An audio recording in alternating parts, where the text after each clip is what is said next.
O castelo onde o meu criado achara por bem penetrar à força, em vez de me condenar, deploravelmente ferido, como eu estava, a passar uma noite ao relento, era uma dessas construções misto de grandeza e de melancolia, que por longo tempo ergueram a sua fronte orgulhosa no meio dos Apeninos, tanto na realidade como na imaginação da senhora Heathcliff.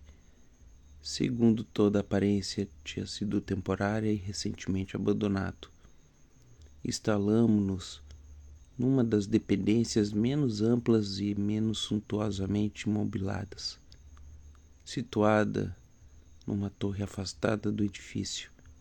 A sua decoração era rica, mas antiquada e em ruínas. As paredes ornamentadas com numerosos troféus heráldicos de todas as formas eram cobertas de tapeçarias, assim como de uma coleção prodigiosa de pinturas modernas de grande estilo, em ricas molduras de ouro ao gosto arábisco.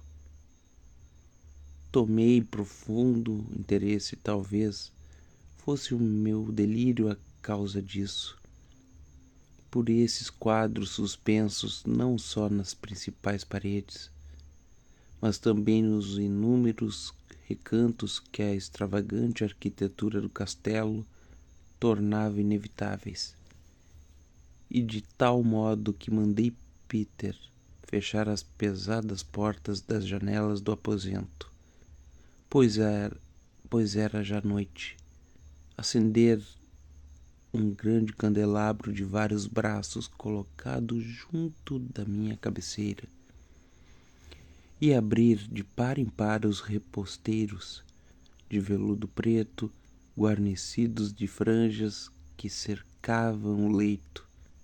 Dei estas ordens para que, ao menos, no caso de eu não poder dormir, me deleitasse alternadamente com a contemplação dessas pinturas e com a leitura de um pequeno volume que encontrara sob o travesseiro e que continha a descrição e a análise dos quadros. Li durante muito tempo.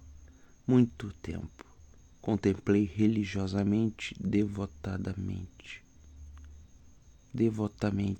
As horas consumiam-se, rápidas e gloriosas, e chegou a profunda meia-noite. A posição do candelabro não me agradava, por isso, estendendo a mão com dificuldade para não incomodar o meu criado que repousava, coloquei o objeto de maneira que fizesse incidir os seus raios plenamente sobre o livro. Mas o efeito produzido foi absolutamente inesperado. Os raios de luz das numerosas velas, porque eram muitas, caíram então sobre um recanto do quarto que está aí. Uma das colunas do leito mergulhara em sombra densa. Vi a luz viva uma pintura que, a princípio, me tinha passado despercebida. Era o retrato de uma jovem já amadurecida, quase mulher.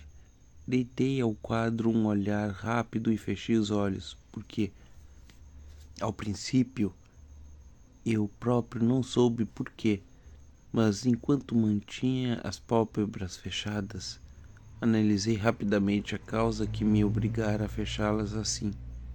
Fora um movimento voluntário para ganhar tempo e para pensar, para me certificar de que a vista não me enganara, para acalmar e preparar o espírito para uma contemplação mais a frio e mais segura.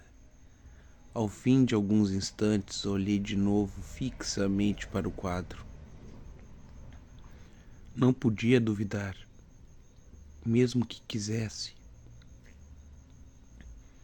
de que via então com toda a nitidez, pois o primeiro fulgor do candelabro sobre aquela tela dissipara o espanto e o devaneio que os meus sentidos estavam possuídos e chamara-me num instante à vida real. O retrato, como já disse, era o de uma jovem mulher. Era simplesmente uma cabeça com as espáduas, tudo naquele estilo que se chama em linguagem técnica estilo de vinheta, bastante à maneira de Sully, mas suas cabeças prediletas, os braços, o seio e até a extremidade dos cabelos radiosos fundiam-se imperceptivelmente na sombra vaga, mas profunda, que dava contraste ao conjunto. O caixilho era oval, magnificamente dourado e lavrado em metal, ao gosto mourisco. Como obra de arte, não se podia encontrar nada mais digno de admiração do que a própria pintura, mas é possível que não fosse nem a execução da obra, nem a imortal beleza da fisionomia, o que tão de súbito e tão fortemente me impressionou. Ainda menos devo acreditar que a minha imaginação, saída de uma meia sonolência, tivesse tornado a cabeça pela de uma pessoa viva. Antes de mais, compreendi que os pormenores do desenho, o estilo de vinheta e o aspecto da moldura teriam imediatamente dissipado tal sortilégio e me preservariam de qualquer ilusão momentânea que fosse. Enquanto fazia e aprofundava estas reflexões, conversei-me meio estendido, meio sentado, uma hora inteira talvez, com os olhos pregados naquele retrato. Por fim, depois de ter descoberto o verdadeiro segredo do efeito que ele produzia, deixei-me cair de novo no leito.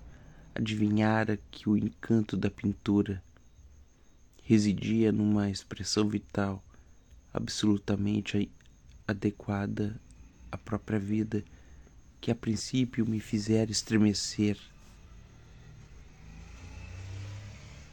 e finalmente me deixara confuso, subjugado, amedrontado, com profundo e respeitoso terror. Tornei a pôr o candelabro na sua posição primitiva, depois de ter assim furtado aos meus olhos a causa de tão grande perturbação.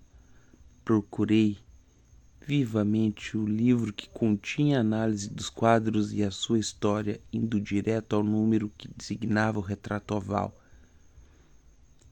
Li o vago e o singular relato que se segue. Era uma jovem de raríssima beleza, e não menos gentil que alegre. Maldita foi a hora em que ela viu, amou e desposou o pintor. Este apaixonado, estudioso, austero, já tinha encontrado esposa na sua arte. Ela, jovem de rara beleza e não menos gentil que alegre, toda luz e sorrisos, com o feitio folgazão de uma corça nova, amando com ternura todas as coisas e odiando apenas a arte, que era sua rival, só temia a palheta e os pincéis e os outros instrumentos que privavam da presença do seu bem-amado. Terrível coisa foi para a dama ouvir o pintor exteriorizar o desejo de pintar também a sua jovem esposa. Mas ela, humilde e obediente, posou durante longas semanas na sombria e alta câmara da torre, onde a luz se filtrava unicamente pelo teto.